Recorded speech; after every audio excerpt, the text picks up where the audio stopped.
Welcome back, guys. Ben here, and today we are checking out the update 4 for the last Caretaker. This is going to be the public beta branch, and we're just going to be talking through the patch notes and the changes that are coming. The actual release for update 4 is coming on the 18th of May, and yeah, in the meantime you can play that beta branch, and I'll leave the code to access that on Steam in the description below in case you need it. It's also over on Channel 37's Discord if you want to jump in early and check that all out there as well. So I don't know if there's going to be too much that changes between now and the actual full public release.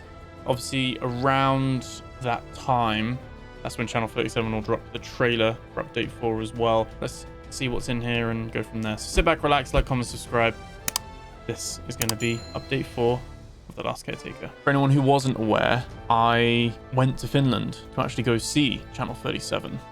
They kindly invited me over last week now, and had a great time there. It was great. I met Antti, the creative director. I met Miku, the CEO. Met the whole team. Sat down and saw so much stuff.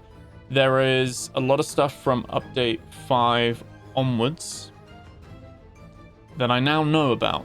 Like a lot of stuff, but NDA'd. I can't talk about it. So all I can say is that you're going to have a lot of content coming for this game for a long time to come, and some of the plans are absolutely insane, and I don't think that's any bad thing saying about that.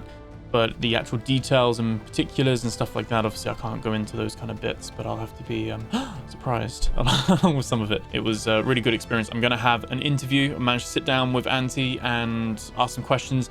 I asked questions more widely around how the game came about, Channel 37, developing a game in Finland, that kind of stuff, rather than just around update 4 stuff, because like I said, I knew we'd be doing a video on the patch notes and stuff, so there's no point me asking Antti about the patch notes when I can just do that myself. So I thought that's something that is going to be on the channel very soon. Keep your eyes peeled for that, and also vlog the entire thing. So if you're interested in seeing a bit of behind the scenes and seeing what a game studio looks like and what my kind of experience was with that, then that will be on the channel soon as well. Not going to be up at the point this video is up though. I've got a lot to get through. But anyway, let's jump into the actual patch notes, and just before we do, I have to obviously I've got a scarf now. We're going to do the patch notes with the scarf. Wanted a scarf, we got it. Last Caretaker orange scarf. Here we go. I don't even know if I'm wearing this properly, actually. I don't really wear scarves normally, as you can tell. They have new content and features, bug fixes, and all that kind of stuff as well. So we're going to run through what these are. And the big one is the salvage gyro, which is the Gyrocopter. So that was something that was going to be coming in update 3. That has been pushed back to update 4, and that is now in the game. And it's very much like the jet ski. You've got the little storage inventory containers on either side. It's got the little petrol kind of in slot, and the little like petrol power thing that slots onto the back. So very similar to the jet ski in terms of how it works. But then obviously you'll be able to get in this and actually take off and fly. Now, one of the questions I asked Antti was, well, how does that, what's the challenge around from a gameplay point of view of stopping people going wherever they want to go? There is kind of like a science-backed kind of reason that the higher you get, the less effective that gyrocopter is going to be.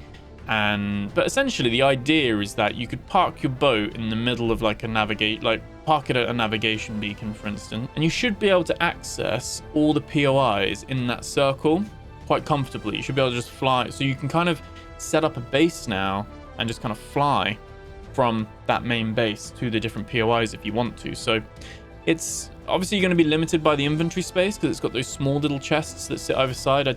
Don't quote me, but I think they hold 50 kilograms each. So it's not going to be the best for oh, I'm going to want to go somewhere and salvage everything and bring it back.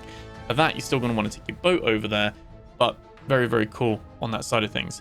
They've added new silo locations, and obviously along with the Gyrocopter has these quests that have come along with it as well, which is what we expect in each patch now. Each patch comes with a few story quests, and these silos they normally will have a helicopter landing pad as a hint, and you'll be able to fly down into the silos. They're massive. I actually saw one of the developers kind of building it. They showed me the inside of it and everything, and how it's all pieced together, and the scale of it is huge. Really, really cool. These are going to lead to some underwater areas. In terms of the gyrocopter, there is going to be these little kind of landing pad kind of things that you'll be able to climb up to, and then there'll be something there that you can scan. You scan 3 of them and you'll unlock the gyrocopter that way. So that's how they're managing that. And then these silo locations are going to be new POIs. You haven't seen these types before. They're a little bit similar. I can't remember. There's a POI in the middle. It's not far from Lazarus, I don't think.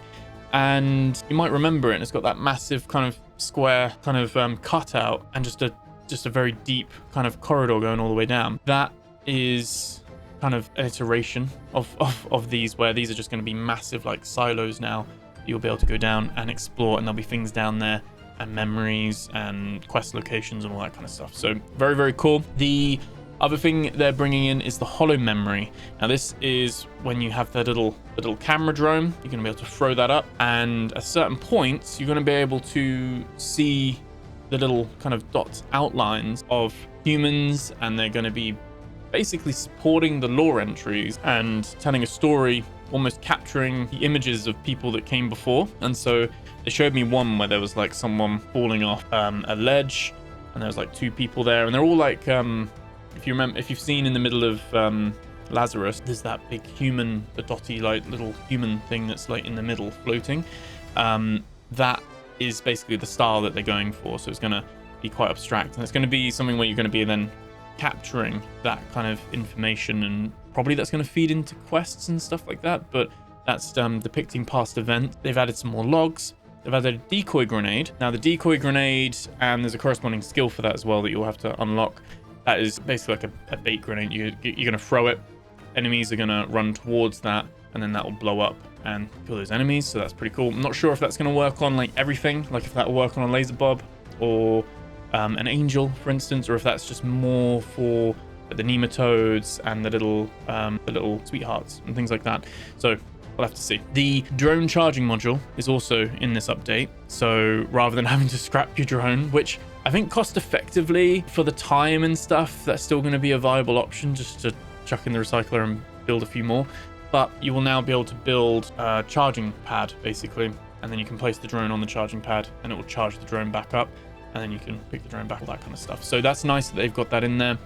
They've added hook cables that can be attached to structures, and they've added a new seed vault as well. Now the new seed vault is due with one of their like big quests, and is going to be essentially like the Hall of Humanity, and it is, I managed to see a little bit of that beforehand in the studio, and what they're cooking with that and like the wider implications of the ripple effects of some of this stuff is really, really cool. And they've done a lot of work as well, adding new environmental visual effects, including falling dust, oil drip effects, steam, that kind of stuff. When I was talking to him about this, said that he felt that there were parts of the environment that didn't feel alive, that didn't feel immersive.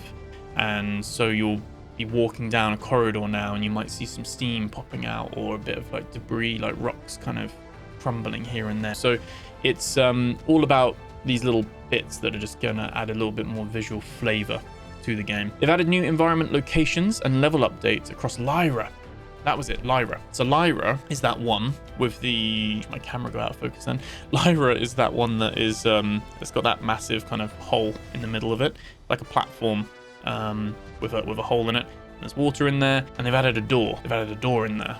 So if you haven't been there yet, go back and check that out. There is going to be something there. I haven't been inside there yet, but they've gone back and added something to that area, so that's really cool. They've added a lot of new ambience and soundscapes, so including to the Hall of Humanity as well. So there's going to be more stuff going on there as well. And they've added a reverb effect for tight interior spaces, so I guess to have a little bit of like an echoed effect maybe.